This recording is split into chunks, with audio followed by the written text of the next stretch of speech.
자, 그럼 오늘은 문현진 멘토와 함께합니다. 멘토님 안녕하세요. 안녕하세요. 네, 지난주에 나오셔서 상담 내내 팔아라를 이제 강조하셨던 멘토님, 네. 이번 한 주도 전략은 뭐 다름이 없겠죠? 네, 그렇다고 보고 있습니다. 네. 일단 지금 반도체 관련주 굉장히 강하게 움직이고 맞아요. 있는데 사실 반도체 빼고 나면은 볼 게 별로 없는 시장이다 생각이 들고요.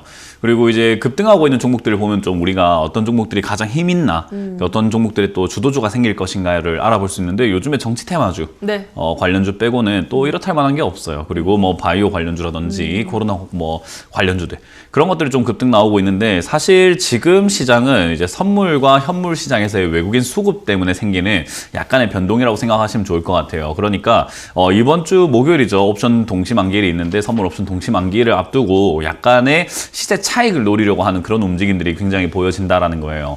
그래서 지수를 가지고 놀려면은 어떤 종목을 가지고 놀아야 되느냐라고 한다면은 가장 비중이 큰 코스피에서 비중을 가장 크게 차지하고 있는 기업들을 좀 건드려야 될 텐데 아무래도 시가총액의 약 20%를 차지하고 있는 삼성전자 빼놓고 이야기할 수 없겠죠. 그리고 바로 2위 SK하이닉스도 빼놓고 이야기할 수가 없습니다. 그러니까 지수를 가지고 놀기 위해서 지수를 가지고 단타 그리고 차익을 노리기 위해서는 반드시 매수로 들어와서 끌고 올라가야 되는 종목이 SK하이닉스와 반도체인 거죠. 그러니까 삼성전자와 SK하이닉스가 올라가니까 반도체 관련주가 올라간다 이런 식으로 해석을 해서 반도체 관련주, 반도체 장비업종들 이런 것들이 따라 올라가고 있는 그런 부분인데 사실 그게 지금은 맞는 테마랑 맞는 상황은 아닙니다. 근데도 불구하고 많은 사람들이 삼성전자와 SK하이닉스가 가니까 반도체가 가는가 보다, 반도체가 좋은가 보다 하는데 반도체가 지금 좋을 만한 뉴스라든가 호재거리가 별로 없습니다.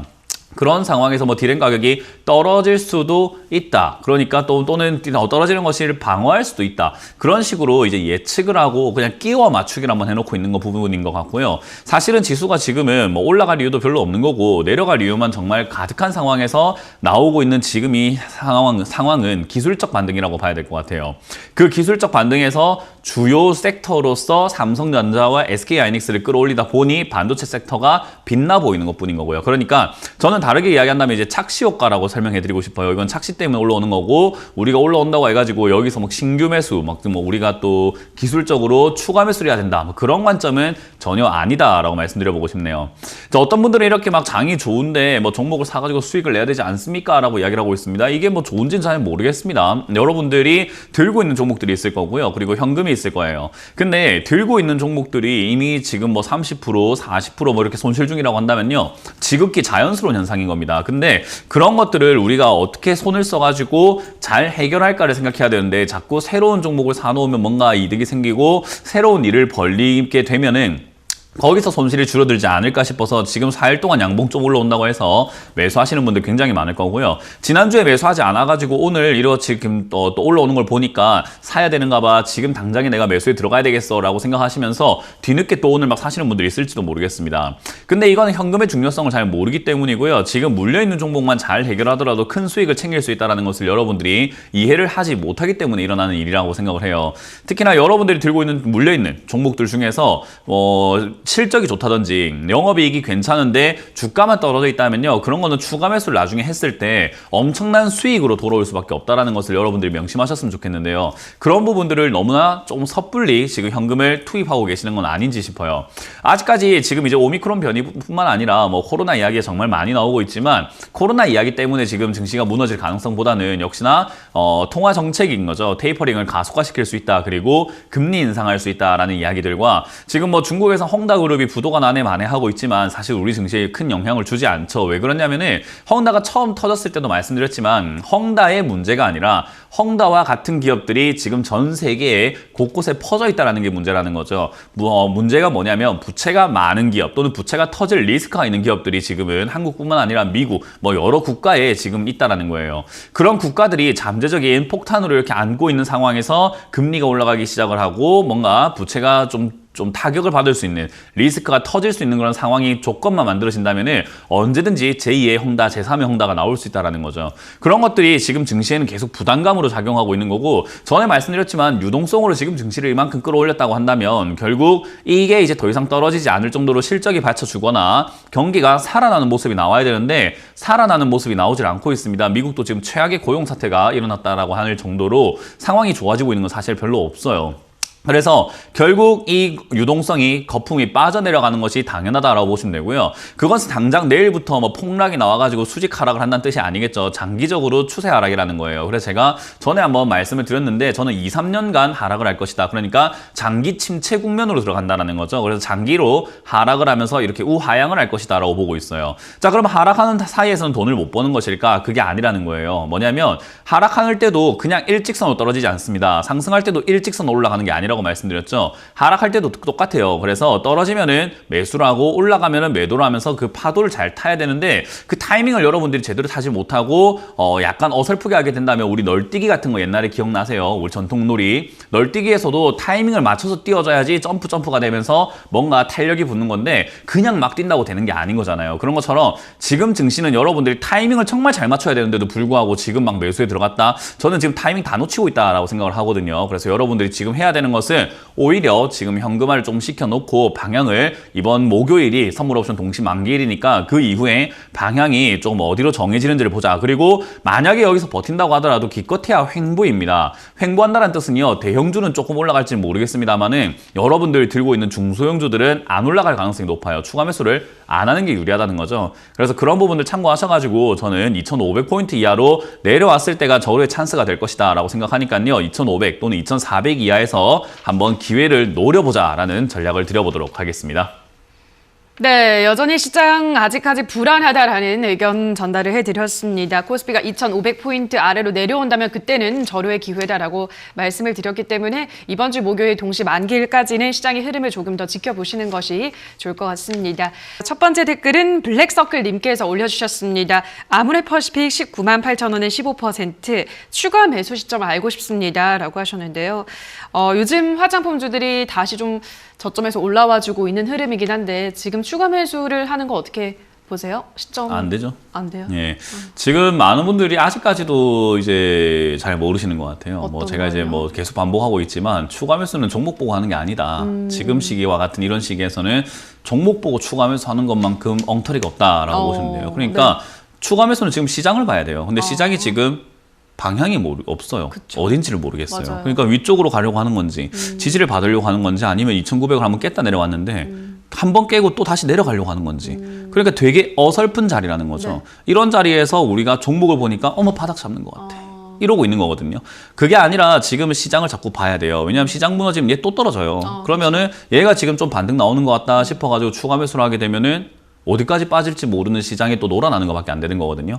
더군다나 지금 이 자리에서 여러분들이 봤을 때 차트상으로 저점을 잡을 수 있습니까? 사실 이전 자리에서 잡을 수 있는 자리였고 지금 15만 원 자리에서 잡을 수 있겠죠. 이런 차트 분석이 필요한가? 그게 아니라는 거예요. 왜? 시장 무너지면은 차트의 저항, 지지, 라인들 전부 다 무너집니다. 그러니까 우리가 속된 말로는 차트가 박살난다라고 표현을 하거든요. 그래서 우리가 시장을 보고 대응 전략을 짜야 되는 거지 종목을 보면서 차트를 보면서 어디까지 빠질까요? 지금 아무 의미가 없는 분석인 거예요. 그래서 여러분들이 진짜로 추가 매수를 잘하고 싶고 정말로 지금 발등에 불똥 떨어진 것 같고 정말로 내가 계좌를 살리고 싶다 생각하신다면은 지금 이렇게 어설픈 기회를 잡으려고 하지 마시고 정말로 시장이 무너졌을 때 생기는 확실한 기회를 잡아야 된다는 거죠. 그러면 지금은요. 그냥 냅두세요. 뭘 자꾸 추가 매수 하려고 합니까? 매수가 그렇게 높은 자리 아니기 때문에 그냥 여기서 올라가 준다고 하더라도 손해볼 거 없잖아요. 그냥 손실을 그렇게 안 나고 수익도 낼 수 있는 자리에서 매수하셨기 때문에요. 저는 괜찮다. 그냥 보유하자. 추가 매수는 아직 아니다. 시장 보고 전략을 짜자라는 전략을 드려보도록 하겠습니다.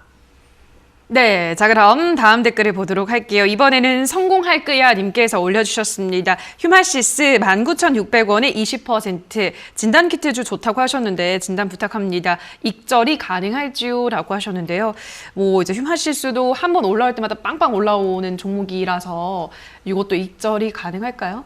뭐 가능은 할 것 같은데 많은 분들께서 진단키트주 좋다고 하셨는데 라고 이렇게 이야기를 하셨는데 뭐 그거는 이제 뭐 좀 별로 좋은 이야기는 아닌 것 같아요. 왜요? 예, 저는 이제 많은 분들이 좀 기억하셨으면 좋겠는 게요. 진단 키트주를 좋다고 하셨다. 뭐 제가 옛날에 현대차 좋다고 했거든요. 네. 예, 방송에 나오면은 뭐 입만 열면 현대차였어요. 네. 예, 방송 인사하면서 안녕하세요 현대차입니다 이럴 정도로. 예, 그냥 입만 열면 현대차였어요. 현대차 안 사면 바보입니다. 현대차 6만 원, 7만 원, 9만 원 뭐 다 사라. 무조건 사라 했는데 지금은 그러면 현대차 좋다고 해서 20만 원 샀는데요 하면은 그거는 뭐 하자는 건지. 네. 주식은 가격이 중요하다고 말씀드리잖아요. 네. 근데 지금 진단키트주를 좋다고 해서 샀다라고 하셨는데 19,600원 사신 건요. 지금 뭐 하시는 건지 잘 모르겠습니다. 좋다고 했을 때는 저점에 있을 때, 올라오지 않았을 때, 코로나가 확진자가 늘지 않았을 때 진단키트는 필요할 수밖에 없다라고 제가 누누이 설명해드렸죠. 그래서 그때 이제 우리가 기회를 잘 잡는다면은 매수해서 수익을 날 자리가 분명히 나올 텐데 그걸 올라갔을 때 사시면 이건 뭐 답이 있냐라는 거죠. 이렇게 올라왔을 때는 별로 좋은 게 아닙니다. 주가라고 하는 것은 우리가 샀을 때 팔아가지고 차익을 좀 챙길 수 있는 자리에 사야 되는 거잖아요. 그럼 그냥 좋다고 하는 걸 무조건 사는 게 아니에요. 좋다고 하는 것을 내가 나중에 팔아서 수익을 낼 수 있는 자리에 사셔야 되는데 지금 이건 그게 아닌 거죠. 그래서 지금 당장에 코로나 확진자가 오늘만 하더라도 또 일요일 최다예요. 그래서 뭐 이번 주 6,000명 좀 넘어가고 다음 주에 뭐 이제 또 봉쇄가 좀 시작이 되었을 때 다음 주에 또 만약에 줄어든다면은 이제 재료가 끝날 것이고 만약에 다시 또 7,000명, 8,000명 이렇게 올라오게 되면은 그냥 다시 뛰어 올라갈 겁니다. 차트 모양상으로는 지금 한 번 더 뛸 가능성이 굉장히 높죠. 그래서 한 번 더 뛰어 오를 것 같으니까 매도하시고 진단키트주는 올라왔을 때 사시면은 득볼 수 없다라는 것만 기억하시면 좋을 것 같습니다. 네, 이번에는 아름님께서 올려주셨습니다. 농우바이오 신규 매수를 지금 해도 될까요? 더 기다려야 될까요? 멘토님의 고견 부탁합니다. 라고 하셨는데요. 어떤 쪽일까요? 현금 유무에 따라 좀 달라질 것 같아요. 그리고 자기가 물려있는 종목이 어떤 종목이냐에 따라 좀 달라지는데 그냥 가정을 한번 해서 현금이 100%인 사람이라고 한다면 이건 사도 상관없죠. 농구바이오 이제 사서 모아가고 지금 이제 앞으로 식량난, 농업난 이런 것들 지금 전 세계적으로 좀 심각해요. 그렇죠. 그래서 그런 부분들이 이제는 주가에 다 반영이 될 거거든요. 반도체라든지 이런 것들에 막 관심이 다 떨어지고 나면요. 그러면은 얘들이 올라가는 건 뻔할 뻔짠 거죠. 사실은 바닥에 자리를 잡고 올라갈 게 뻔한 기업들이니까 사서 모으는 게 좋은데 아니 제가 이미 물린 종목이 되게 많은데 얘들은 지금 쳐다보기도 싫고요. 새로운 종목이 뭔가 있으면 좋겠어요 라고 하면서 딴 걸 보시고 계시는 거라면 아서라 하지 마라. 그냥 지금 들고 계시는 종목 추가 매수가 훨씬 더 급한 상황인데 자꾸 현금을 다른 데 쓰지 말라는 게 이런 이야기예요. 그래서 내가 지금 비중이 이미 현금 비중이 50%가 있고 주식 비중이 50%가 있는데 그 50%가 있는 상황에서 그냥 종목 하나 더 늘리고 싶어요 라고 한다면은 저는 주식에 들어가 있는 비중 50%에 추가 매수할 자금으로 이 현금을 써야 되기 때문에 절대 안 된다라고 말씀을 드릴 거고요. 현금이 좀 많다. 그리고 난 종목이 없어요라고 하신다면 지금부터 분할 매수죠. 지금 사시고 더 떨어질 수 있습니다. 한 8,500원 정도, 8,700원까지 밀릴 수 있기 때문에 더 떨어질 수 있는 걸 감안해서 분할 매수로 지금 사시고 충분히 떨어질 때 한 번 더 사야지라는 편안한 마음으로 투자하실 거면은 농우바이오 매수 가능하다. 그래서 사실 내 상황이 뭐냐에 따라서 가능, 불가능이 달라지는 거기 때문에 참고를 잘 하시면 좋을 것 같네요. 푸른잔디님께서 올려주셨는데요. 캐리소프트 15,400원에 10% 진단 부탁드립니다 하셨는데요. 캐리소프트는 좀 올라가다가 최근에 다시 떨어졌어요. 어떻게 보세요? 이거는 이제 잡으면 안 되는 기업을 잡으셨죠. 그래요? 네, 일단 뭐 이것도 컨텐츠 관련주기도 하고 옛날에 그 뭐 핑크퐁, 뭐 어린이 뭐 이런 컨텐츠 나올 때 막 급등했거든요. 근데 지금 이거 뭐 답이 있나요? 적자가 이렇게 심한데요. 지금 적자가 연간으로 했을 때도 계속 이렇게 4년째 적자가 나고 있는데 여러분들 잘 모르시는 게 있는 것 같은데요. 이 주식시장에서 4년 적자면요. 관리 종목으로 들어갑니다. 관리 종목 들어가면요.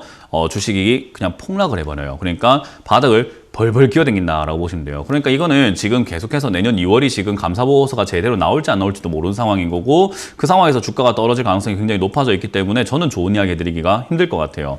그래서 지금 당장에 주가가 떨어지고 반등이 조금 있어주면 바로 정리해야 되는 기업인 거지 이걸 장기 투자하겠다 생각하시면 장기적으로 굉장한 고통을 받으실 겁니다. 저는 그래서 들고 갈 이유가 없다. 10,000원 무너지면 바로 손절하자라는 전략을 드릴 거고 반등 시 매도 전략을 드려보도록 하겠습니다. 네, 자 여기까지 오늘도 많은 분들의 상담 도와드렸습니다.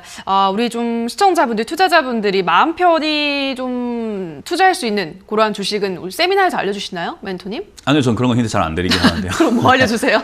하는 방법을 좀 알려드리긴 하죠. 방법을, 네. 저는 물고기를 잡아다 주는 것보다는 물고기를 잡는 법을 좀 배워야 된다 생각을 하거든요. 네.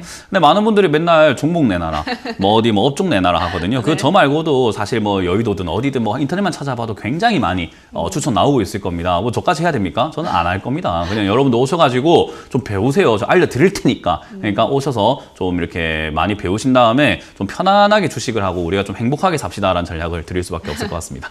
알겠습니다. 물고기를 잡는 방법을 알려준다고 하니까요. 이번 주 목요일 오후 8시 참석하셔서 그러한 또 비결을 들어보시면 좋을 것 같습니다. 자, 그럼 여기서 우리 문 멘토님 먼저 보내드리도록 하겠습니다. 멘토님 오늘 좋은 말씀 고맙습니다. 네, 고맙습니다.